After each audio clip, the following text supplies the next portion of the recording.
Well, Kristen, thank you so much for helping my project. By all means. Could you say a little bit about yourself? My name is Kristen Holbrook. I'm an astrobiologist, returning student, if you will. Came back to school here at Rice University. Professional Science Master's, Space Studies. What got you into astrobiology? Astrobiology became a passion once I figured out that I could marry my disparate interests into one thing. So I've always been interested in biology, geology, and space, and I never really understood the through thread, if you will, for that, or like how they all kind of came together. So once I started reading about like these people who were starting to play with like microbes, so like, well, maybe there's life on some of these planets, maybe there are bacteria living on like Mars, I was like, no way, because then I can combine all of these ideas together, and then once I figured that out, I haven't like looked back. It's like, this is the perfect fit for you. Absolutely perfect fit. Well, I'd like to come back to that, but I had some standard questions I wanted to run by you first.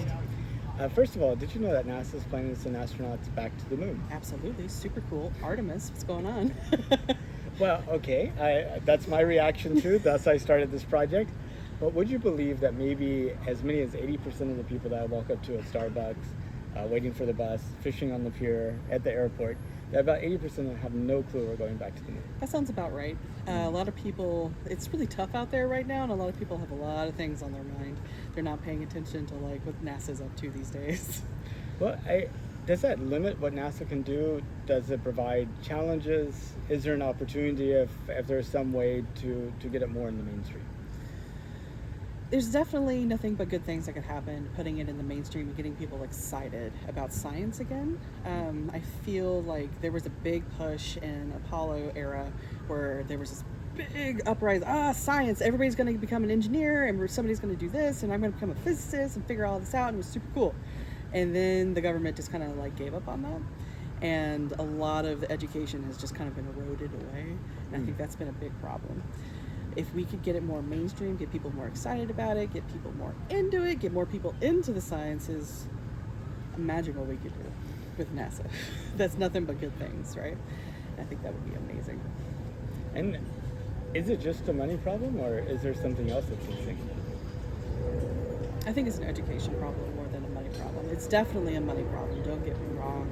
We don't spend enough on science in general. We're not spending near enough on education, just general education, like high school, pre-K through high school kind of thing. I think if it was more, like, education was more accessible to people, and people, like, they were almost incentivized, I don't know if that's really the word I want to use for that, but really encouraged to actually care about their education, and, like, encouraged to, like, learn new things and kind of make it almost like a hobby. How I do it, but people were encouraged to be more interested. I think that would go a long way to fixing a lot of these problems and really kind of getting us moving toward a better future for everybody, really. Well, I mean, I'm just wondering if maybe like the format of education is holding us back.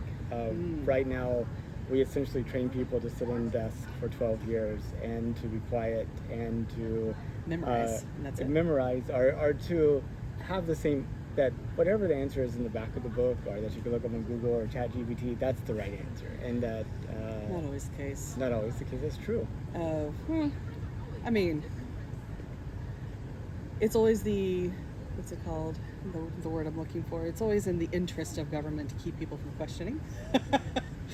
So they don't really teach to question things, and science is all about questioning things, and like, why does that work that way? How does that work that way? Are you sure that's how that works? And like all of that. So, but I definitely agree with you with education's not really accessible to everybody. There's a very specific way that education works in the classroom and all that jazz, and some people that's just not gonna cut it. My husband's a good example of that. He's a smart guy, absolutely hates school, and did not do well, dropped out of high school actually, and got his GED because it was never like tailored or made for him. It was never in any form that he could access. So I think different ways of teaching might be a good way to do it. Don't really know what that looks like, obviously, because I'm not an educator, but I'm sure there's a lot of different ways to capture a lot of different styles of learning.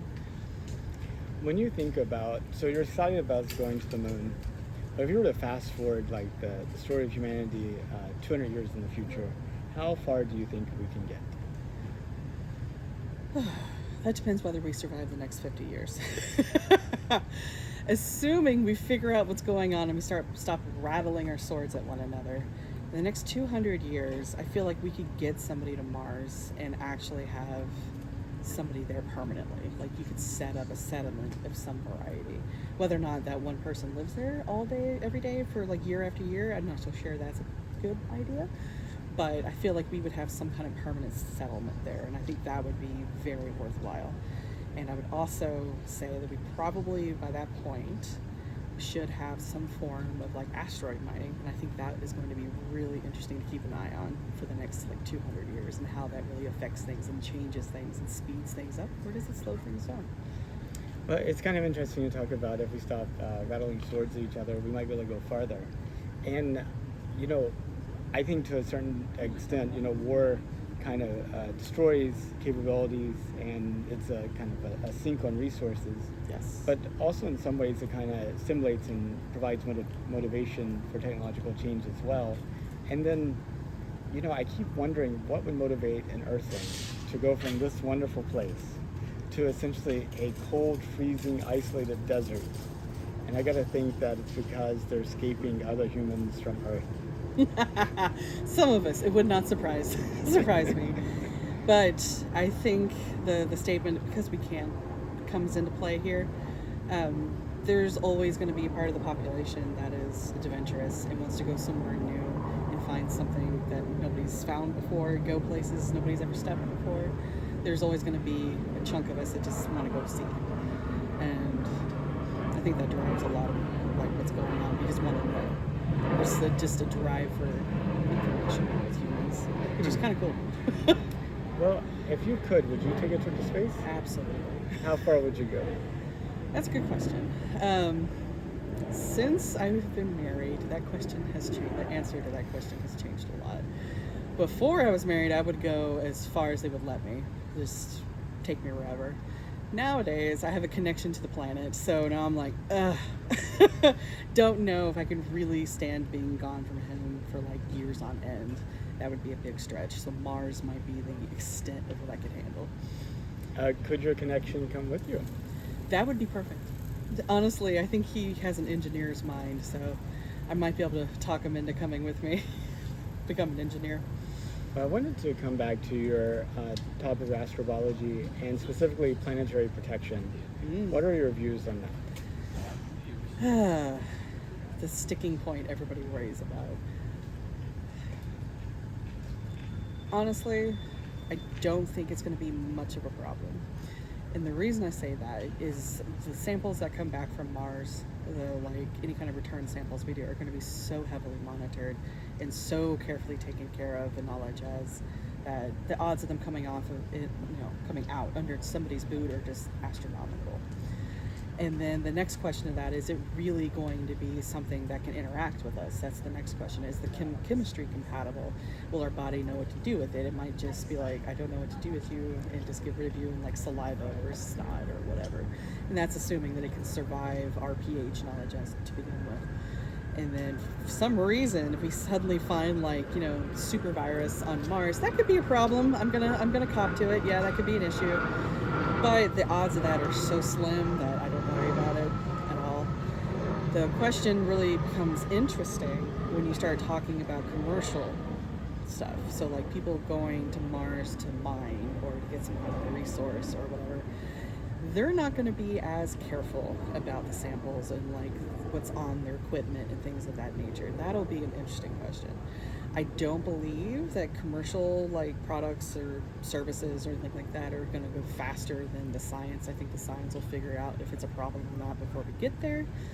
But there's always that Elon Musk wild card. Who knows? He might get there first. That could be interesting. Well, and you're thinking about protecting Earth from things coming from off the Earth. Yes. But I was actually thinking the opposite question about, some people say that we shouldn't send humans to Mars because we want to keep Mars pristine. Yes. And what's your view on that? I think there's only so much science we can do from a distance. We have to put boots on the ground at some point. Now, with that being said, once you put humans on Mars, all bets are off. We come with a whole host of organisms that live on and in us. So you better be sure that you're done whatever science you want to do before that happens. Once you've kind of hit like a threshold, and honestly I think we're coming to that threshold of like the science we can do from a couple million miles away at like 45-minute delay and all that jazz, there's only so much you can do from that far away. You're gonna have to put boots on the ground. So I think it's coming to a point where we're just gonna have to send somebody, just bite the bullet and do our best. We know what lives on us. We should be able to have a pretty good idea of any kind of contamination we bring, but it's gonna be there. There's no way around it. Well, that's pretty much all the questions I had. Did you have any questions for me or anything else you want people 200 years from now looking at this video to know? Well, I don't know. Any ideas? Not really. Well, thank you so much, Kristen. I really appreciate your time. No problem.